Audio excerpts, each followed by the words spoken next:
认识老母娘天上帝是否存在天。古人认为天是有情感能思想的存在者。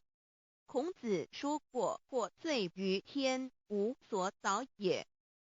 所作所为得罪了上天，有违天理，那么祈祷再多也是没有用的。予所否者，天厌之。天厌之，做了违背良心的事情，上天就会唾弃我为乎？为天为大，伟大啊！只有天最高大。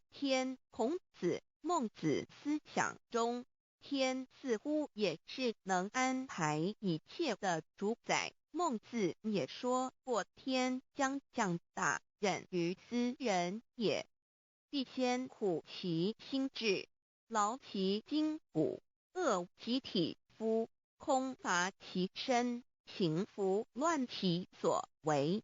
所以动心忍性，增益其所不能。道大道无形，生育天地；大道无形，运行日